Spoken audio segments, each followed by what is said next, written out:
Sandali lang bago ka mag-skip, makinig ka muna. Hindi lahat ng lalaki nagpapakita ng lambing. Hindi lahat ng nagsasabing tanggap kita at ang anak mo ay ligtas pumasok sa buhay ng isang single mom. May mga lalaking sa umpisa lang mabait, sa una lang sweet, pero sa bandang huli, sila pala ang pinaka-mapanganib. Sa video na to, pag-uusapan natin ang mga lalaking dapat layuan ng isang single mom at ang red flags na hindi dapat binabaliwala. Dahil hindi lang puso ang pwedeng masaktan dito. May bata ring nadadamay. Makinig ka hanggang dulo kasi posibleng ikaw mismo ang tinutukoy ng video na to. O kaya naman ikaw ang dapat umiwas sa ganitong klaseng lalaki. Hello mga ka-Diskarte Chicks! Kumusta mga lods? Welcome back sa channel kung saan pinag-uusapan natin ang real talk sa relasyon, psychology at diskarte sa buhay. Sa mga nakaraang videos na pag-usapan natin, totoo bang mas masarap magmahal ng single mom? Kailan ka dapat at hindi dapat pumasok sa relasyon sa isang single mom? Ngayon, mas sensitibo pero mas mahalaga ang topic natin. Mga lalaking dapat layuan ng isang single mom. Hindi ito panlalait sa lalaki, hindi rin ito pananakot. Ito ay babala. Bakit mas delikado ang mali ang lalaki sa single mom? Ang single mom ay may emotional history, may responsibilidad at may anak na kailangang protektahan. Ibig sabihin kapag mali ang lalaking pinapasok niya, doble ang damage. Sa psychology, tinatawag itong high stakes relationship. Kaya ngayon, isa-isahin natin ang mga red flags. So red flag number 1, lalaking gusto agad siya ang sentro ng buhay mo. Ito yung lalaking nagsasabi na dapat ako muna bago lahat. Bakit mas inuuna mo anak mo? Parang wala ka ng oras sa akin. Delikado to. Ang lalaking nakikipag-compete sa bata ay emotionally insecure. Sa psychology, ito ay attention dependency. Hindi ito selos na cute.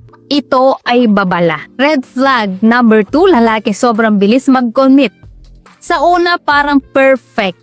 Pakakasalan kita, ako na ang tatay ng anak mo, kami na agad. Pero ka-Diskarte Chicks, ang sobrang bilis ay kadalasan walang lalim. Sa psychology, ito ay love bombing. Ginagamit ang emosyon para makuha ang tiwala. Pero pag nakuha na, nagbabago na. So red flag number 3, lalaking gustong ayusin ka. Ito yung tipo na ako bahala sa'yo. Ayusin ko ang buhay mo, ililigtas kita.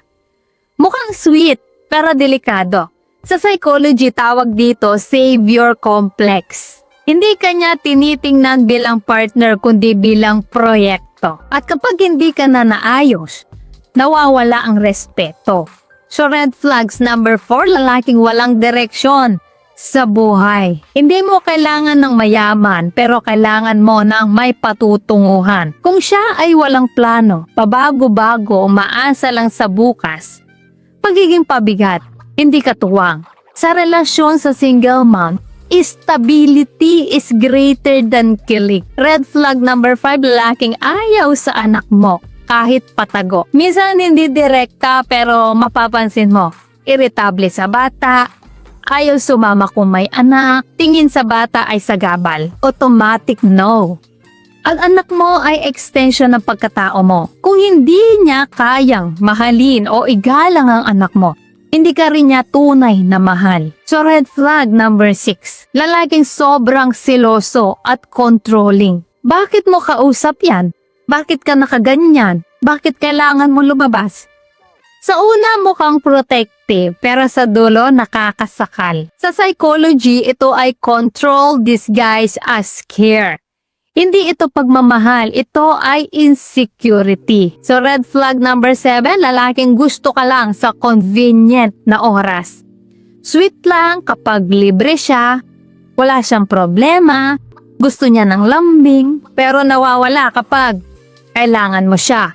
Pagod ka, may problema ka. Ito ay conditional presence. Ang single mom ay hindi pwedeng umasa sa lalaking nandyan lang kapag gusto niya. Red flag number 8. Lalaking ayaw sa responsibilidad pero gusto ng benepisyo. Gusto niya lambing, intimacy, companionship. Pero ayaw niyang emotional effort, patience, commitment.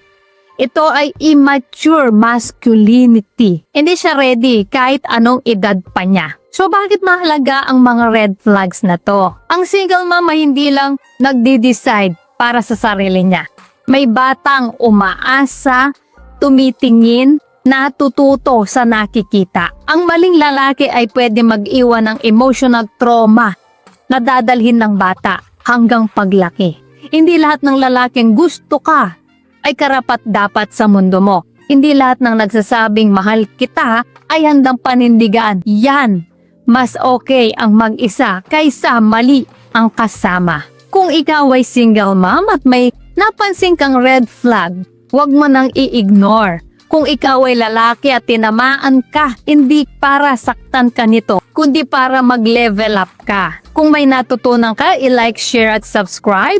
At sa susunod na video, mga lalaking pinipili ng isang single mom.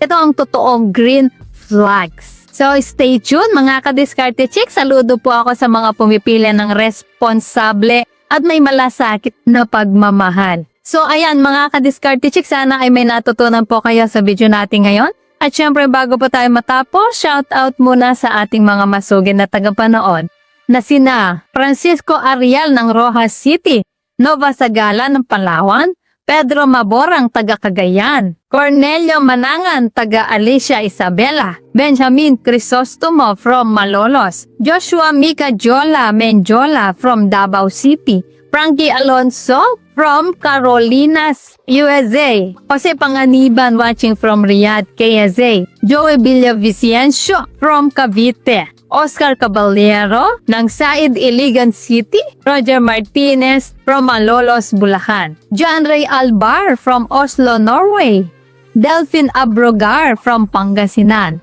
Isidro Ledesma from Hong Kong, Joseph Edward Anzures from Qatar, Albert Baviano ng Tacloban at kay Idur Kadalin ng Eastern Samar. Guys, maraming salamat po sa suporta at panonood, mga ka-Diskarte Chicks. Dahil po sa inyo, patuloy at lalo po akong ginaganaang gumawa ng mga content na makakatulong at makakaaliw sa lahat.